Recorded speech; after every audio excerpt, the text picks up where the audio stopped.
Salut à tous les fans d'Inazuma, c'est Zanastorm. Dans cette vidéo, on fait le top 30 des gardiens de toutes les saisons confondues de Inazuma Eleven. Donc j'essaye d'être le plus objectif possible, mais forcément vous aurez des désaccords avec certaines places de mon classement. Je tiens quand même à faire quelques mentions honorables de personnages inconnus que j'ai décidé de ne pas mettre dans le classement parce que vraiment personne ne les connaît. Je pense notamment à des gardiens de la New Gen ou alors des gardiens du FFI, que ce soit dans Orion ou dans le FFI de la saison 3. Et sur ce, on est parti. Pour commencer, à la 30e place, c'est Murilman. C'est un gardien qui maîtrise quand même la main céleste, mais même avec un entraîneur comme David Evans, il n'a pas réussi à maîtriser la main magique. Donc je peux pas le mettre au-dessus de la 30e place. À la 29e place, Mickey Way de Polaris. Alors c'est quand même un gardien qui est dans une équipe très forte puisque c'est la meilleure équipe au début d'Ares. Mais bon, faut pas oublier que c'est la meilleure équipe à 95% grâce à Ember, à Isaki.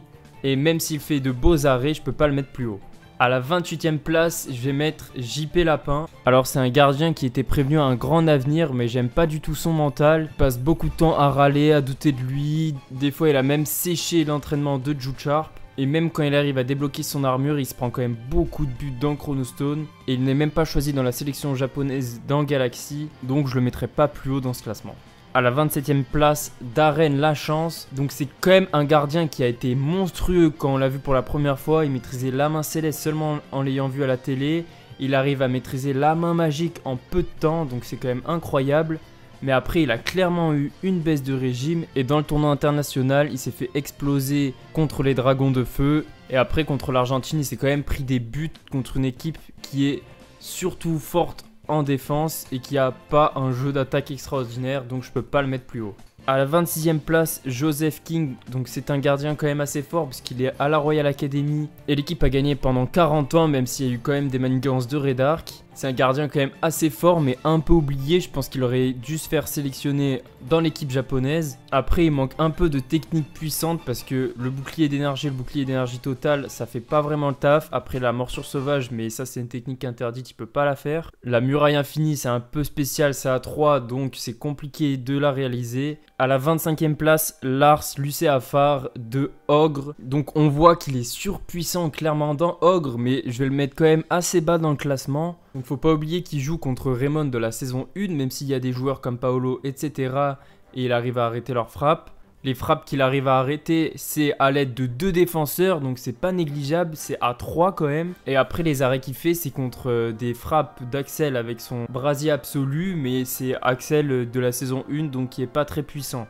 Donc je pourrais pas le mettre au-dessus dans le classement. À la 24e place, Quentin Sinkedea de l'Alliance du Dragon. Donc c'est un gardien qui est quand même très très fort, mais je pense qu'il est beaucoup aidé par le 5e secteur qui a quand même un entraînement qui est vraiment très bon. Tous ceux qui reviennent du 5e secteur arrivent à débloquer un esprit guerrier, etc. et à bien se renforcer. Et ce qui fait que quand tu as un esprit guerrier dans la route du sacre, tu peux littéralement faire des arrêts sur quasiment toutes les frappes et ça devient trop cheaté. Et donc je pense que s'il n'avait pas reçu son entraînement ou si l'esprit guerrier c'était un peu plus démocratisé, il n'aurait pas fait autant d'arrêts et donc je le mettrais pas plus haut. Alors lui ça peut être surprenant, mais je le place devant Quentin, ça va être Sam Gook à la 23e place. Donc il fait quand même des arrêts sur les esprits guerriers, donc c'est vraiment pas négligeable. Quand on voit qu'ils sont vraiment très cheatés dans la route du sac, c'est quand même un exploit. Et en plus après il arrive à faire quand même la main céleste X, qui est une technique ultra puissante qui a été jusqu'en finale du Football Frontier International. Donc vraiment Sam Gook est très très fort. À la 22e place, Valine. Donc ce gardien, il a quand même fait de nombreux arrêts contre la forme Aiden de Sharon Forest, donc qui était à ce moment-là peut-être le meilleur attaquant du pays. Il était meilleur que Axel et donc il faisait des arrêts sans la pierre à Luce. Je crois qu'il a même arrêté sans super technique le Blizzard éternel, donc c'est vraiment incroyable d'arriver à un tel niveau. Donc une place au-dessus, forcément ça va être Nero à la 21e place. Donc ce gardien fait quand même de nombreuses parades contre des Axel et Shaun qui sont boostés à bloc avec la tempête de feu, le loup légendaire, sans la pierre à Luce, donc c'est quand même un exploit. Et c'est dommage qu'on l'ait pas vu par la suite dans la sélection japonaise. À la 20e place, Kinan G-Fortune des Little Gigantes. Donc lui, il a carrément pu remplacer Hector Helio dans les cages et faire des parades avec la main céleste X contre de grosses frappes de l'équipe du Japon en finale. En plus, il a quand même reçu l'entraînement de David Evans, donc ça lui accorde une grosse puissance. À la 19e place, le gardien titulaire de l'Italie, Gigi. Donc c'est quand même un gardien international, il doit faire partie des meilleurs gardiens du monde à ce moment-là. Mais bon, faut pas oublier que contre le Japon, je trouve qu'il se prend quand même pas mal de buts. À la 18e place, Astaroth de la Dark Team. Donc lui, c'est quand même un gardien très cheaté puisque c'est un démon, donc c'est pas négligeable. Il arrive à faire des parades contre des joueurs qui viennent de toutes les sélections du monde. Et il fait beaucoup plus de parades que Gigi, donc c'est pour ça que je le mets au-dessus. À la 17e place, Albion Lumina de l'équipe 0. Donc l'équipe 0, c'est quand même une équipe très forte qui est la meilleure du 5e secteur. Donc ce gardien a reçu un gros entraînement. On le voit vraiment en force dans le premier match. Mais malheureusement, comme souvent dans le deuxième match, les joueurs adverses sont un peu moins puissants et du coup il fait moins d'arrêts. À la 16e place, Renard de la Zulan Team. Donc là, obligé de le mettre aussi haut vu qu'il affronte une équipe du Japon qui est prête à aller en finale. Donc avec des joueurs vraiment qui sont très chauds et il fait beaucoup de parades. À la 15e place, Nishikage Seiya de Utaitsuki no Miya ou Dusuke Growling de Selen en français. Donc lui, évidemment, comme c'est un gardien qui a reçu Ares, il est très fort puisqu'il est plus intelligent, etc. que la moyenne des gens. En plus, il a comme modèle Nozaka, donc ça le booste à bien s'entraîner, à devenir plus fort pour être comme lui. Et donc on le voit même au FFI qu'il arrive quand même à faire de belles parades et à sortir de belles nouvelles techniques, même très haut dans la compétition.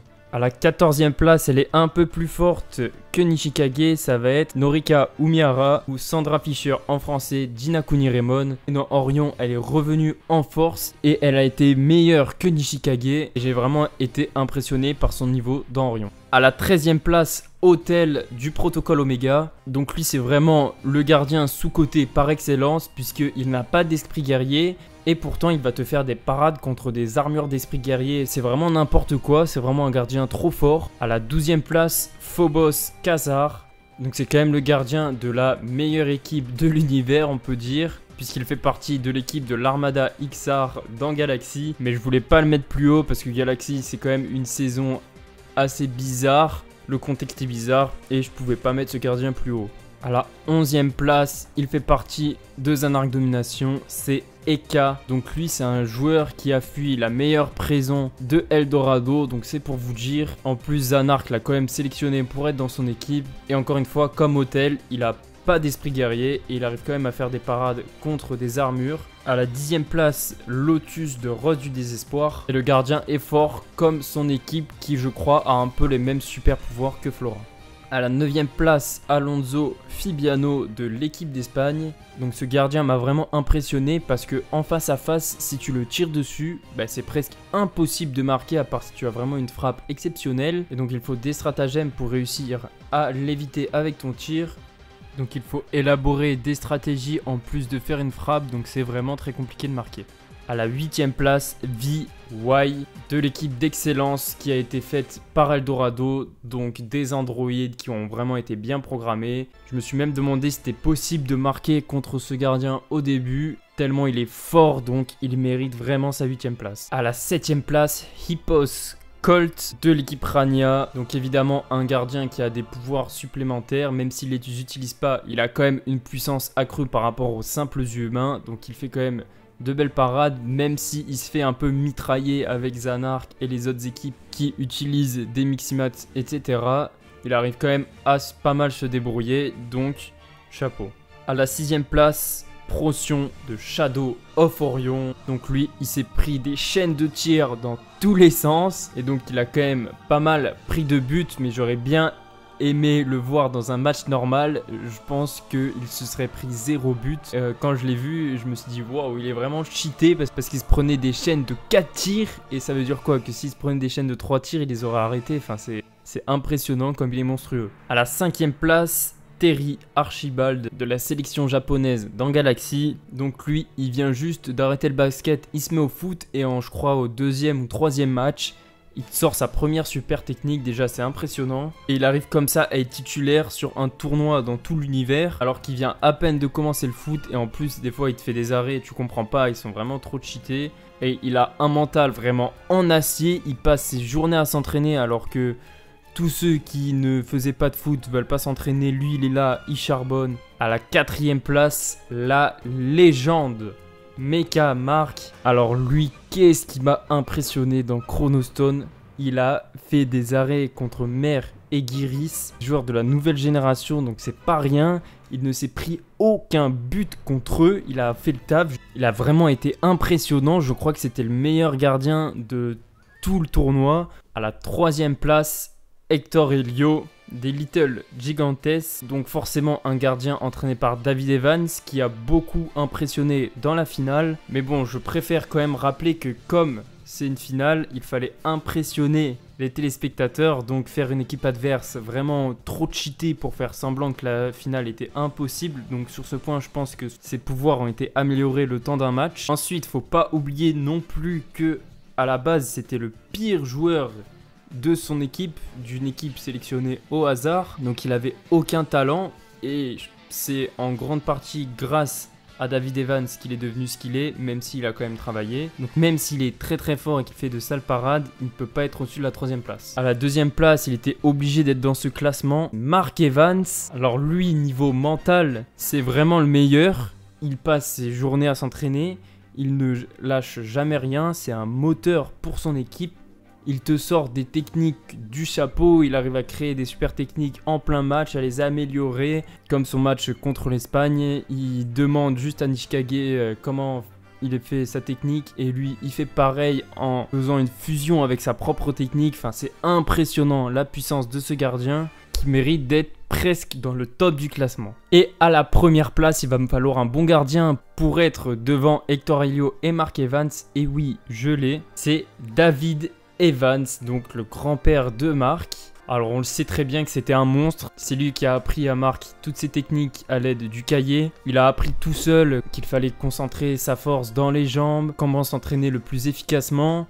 Donc niveau gardien, c'est vraiment le top. Et en plus, on peut lire dans les jeux sa description qui est entraîneur et grand-père de Mark. Ce joueur d'exception est l'entraîneur et le gardien le plus performant. Donc là, il est bien dit que c'est le meilleur gardien et le meilleur entraîneur, donc qu'il est meilleur gardien que Mark Evans. Alors je pense que ça va en décevoir plus un, mais je pense que David Evans est meilleur gardien que Mark Evans, mais que Mark Evans est meilleur joueur que David Evans. C'est-à-dire qu'en termes d'arrêt pur, David Evans sera meilleur, parce que c'est quand même lui qui a inventé, c'est lui qui arrive le mieux à concentrer sa force dans les jambes, etc.